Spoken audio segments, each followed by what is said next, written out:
Beautiful Urdu stories کے ناظرین السلام علیکم۔ پیارے دوستوں، میں ہوں آپ کا اپنا یاسر علی اور آج پھر میں آپ کے لیے انتہائی دلچسپ اور سبق آموز کہانی لے کر حاضر ہوا ہوں۔ امید کرتا ہوں آپ کو یہ کہانی بہت اچھی لگے گی، تو چلو ویڈیو کا آغاز کرتے ہیں۔ پیارے بچوں، ایک بادشاہ کا دربار لگا ہوا تھا۔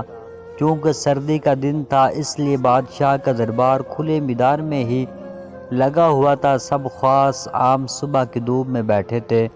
بادشاہ کے تخت کے سامنے ایک میز تھی اور اس پر کچھ قیمتی اشیاء رکھی تھی۔ وزیر، مشیر اور امراء وغیرہ سب دربار میں بیٹھے تھے۔ بادشاہ کے خاندان کے دیگر افراد بھی موجود تھے۔ اسی وقت ایک شخص آیا اور دربار میں داخلے کی اجازت چاہی۔ اجازت مل گئی تو اس نے کہا، میرے پاس 2 اشیاء ہیں۔ میں ہر ملک کے بادشاہ کے پاس گیا ہوں اور اپنی اشیاء کو بادشاہ کے سامنے رکھتا ہوں، پر کوئی فرق نہیں کر پایا۔ تمام ہار چکے ہیں اور میں ہمیشہ کامیاب ہو کر لوٹتا ہوں۔ اب آپ کے ملک میں آیا ہوں۔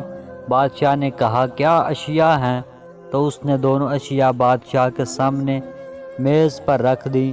وہ دونوں اشیاء دیکھنے میں بالکل ایک جیسی جسامت، یکساں رنگ، یکساں چمک، گویا کہ یہ دونوں اشیاء ایک دوسرے کی نقل محسوس ہوتی تھی۔ بادشاہ نے کہا، یہ دونوں اشیاء تو بالکل ایک جیسی ہیں۔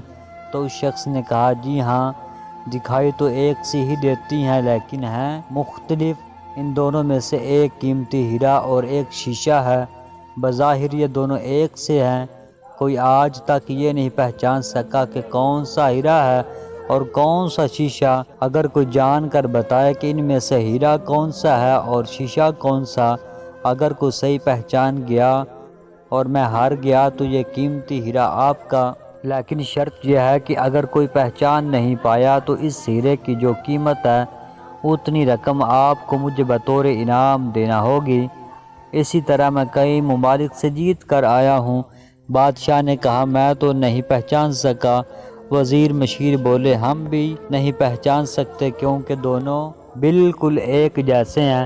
سب کو گمان تھا کہ اب تو بادشاہ ہار چکا ہے اور شکست بادشاہ کا مقدر بن چکی ہے، کیونکہ بادشاہ کے پاس بہت دولت تھی۔ بادشاہ کی عزت کا مسئلہ تھا، کیونکہ تمام عالم میں یہ مشہور تھا کہ بادشاہ اور اس کی رعایا بہت ذہین ہے۔ کوئی شخص بھی پہچان نہیں پا رہا تھا۔ آخرکار تھوڑی سی ہلچل ہوئی۔ ایک نبینا شخص ہاتھ میں لاٹھی لے کر اٹھا۔ اس نے کہا، مجھے بادشاہ کے پاس لے چلو۔ میں نے تمام باتیں سنی ہیں اور یہ بھی سنا ہے کہ کوئی پہچان نہیں پا رہا ہے۔ ایک موقع مجھے بھی دیں۔ ایک آدمی کے سہارے وہ بادشاہ کے پاس پہنچا۔ اس نے بادشاہ سے درخواست کی کہ ایسے تو میں پیدائشی نبینا ہوں، لیکن پھر بھی مجھے ایک موقع دیا جائے جس میں میں بھی ایک بار اپنی ذہانت کو جاننا چاہتا ہوں۔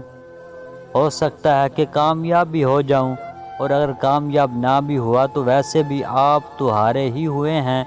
بادشاہ کو محسوس ہوا کہ اسے موقع دینے میں کیا حرج ہے۔ بادشاہ نے کہا، ٹھیک ہے۔ اس نبینا شخص کو دونوں چیزیں چھونے کے لیے دے دی گئیں اور پوچھا گیا، اس میں کون سا ہیرا ہے اور کون سا شیشہ؟ یہی آپ کو معلوم کرنا ہے۔ اس آدمی نے ایک لمحے میں کہہ دیا کہ یہ ہیرا ہے اور یہ شیشہ۔ جو آدمی اتنی جگہوں سے جیت کر آیا تھا وہ بہت حیران ہو گیا اور کہا، ٹھیک ہے، آپ نے صحیح پہچانا، آپ کو مبارک ہو۔ اپنے وعدے کے مطابق اب یہ ہیرا بادشاہ کا ہوا۔ تمام لوگ بہت حیران ہوئے کہ ایک نبینا شخص نے کیسے جان لیا کہ اصل ہیرا کون سا ہے، اور سب نے یہی سوال اس نبینا شخص سے کیا۔ اس نبینا شخص نے کہا کہ سیدھی سی بات ہے، دھوپ میں ہم سب بیٹھتے ہیں، میں نے دونوں کو چھو کر محسوس کیا۔ جو ٹھنڈا رہا وہ ہیرا، جو گرم ہو گیا وہ شیشہ۔ تو پیارے بچوں، اس طرح نبینا شخص نے کامیابی حاصل کر لی۔ تو پیارے بچوں، آپ کے آگے بھی درخواست ہے کہ جب بھی آپ کو کوئی بھی فیصلہ کرنا ہو تو بڑی ہی توجہ کے ساتھ اور ذہانت کے ساتھ کیا کریں۔ امید کرتے ہیں آپ اس بات پر عمل کریں گے۔ ملتے ہیں نیکسٹ ویڈیو میں، تب تک کے لیے میرے لاڈلے بچوں، اللہ حافظ۔